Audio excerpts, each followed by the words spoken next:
किसी छोटे शहर की तंग गली में एक मोची रहता था। उसका नाम रामू था। वह सुबह से शाम तक सड़क किनारे बैठकर लोगों के फटे जूते सिलता था।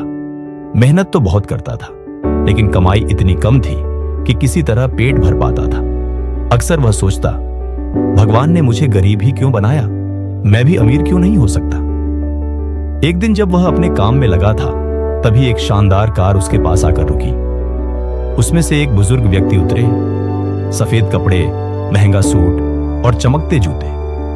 उन्होंने अपने जूते दिखाते हुए कहा, भाई, जूते का फीता बदल दो। रामू ने आदर से फीता बदला और जूते साफ किए। बुजुर्ग ने मुस्कुराकर कहा, बहुत बढ़िया काम किया तुमने, ये लो तुम्हारी मजदूरी। रामू ने पैसे लिए, लेकिन चेहरे पर उदासी थी। बुजुर्ग बोले, क्या हुआ, खुश नहीं लग रहे? रामू बोला, साहब, मैं दिन रात काम करता हूं, पर गरीबी पीछा नहीं छोड़ती। बुजुर्ग ने कहा, बेटा, तुम सिर्फ जूते नहीं सीते, तुम लोगों को चलने की ताकत देते हो। जब तक तुम्हें अपने काम पर गर्व नहीं होगा, तब तक तुम आगे नहीं बढ़ सकते। इतना कहकर वे चले गए। उनकी बात रामू के दिल में उतर गई। रात भर वह सोचता रहा, क्या सच में मेरा काम इतना कीमती है?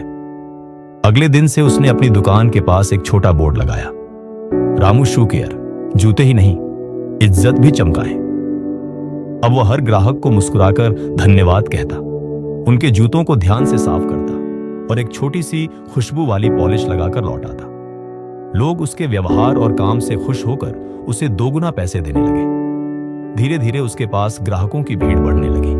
कुछ महीनों में उसने एक छोटी सी दुकान खोल ली, रामू फुटवियर सर्विस। अब वह पुराने जूतों को नया जैसा बना देता था। एक दिन वही बुजुर्ग उसकी दुकान के सामने रुके। उन्होंने पूछा, याद है मुझे? रामू दौड़कर आया, साहब, आपकी ही बातों ने मेरी जिंदगी बदल दी। बुजुर्ग मुस्कुराए और बोले, मैं देख रहा हूं, अब तुम मोची नहीं, एक उद्यमी बन चुके हो।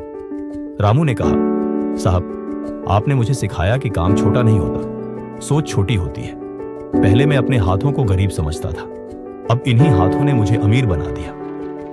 बुजुर्ग बोले, यही जीवन का असली नियम है। जो अपने काम में इज्जत देखता है, वही इज्जत पाता है। रामू ने झुककर उनका आशीर्वाद लिया।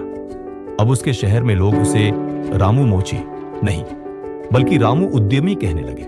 दोस्तों, इस कहानी से हमें यह सीख मिलती है कि काम बड़ा या छोटा नहीं होता, हमारी सोच उसे बड़ा या छोटा बनाती है।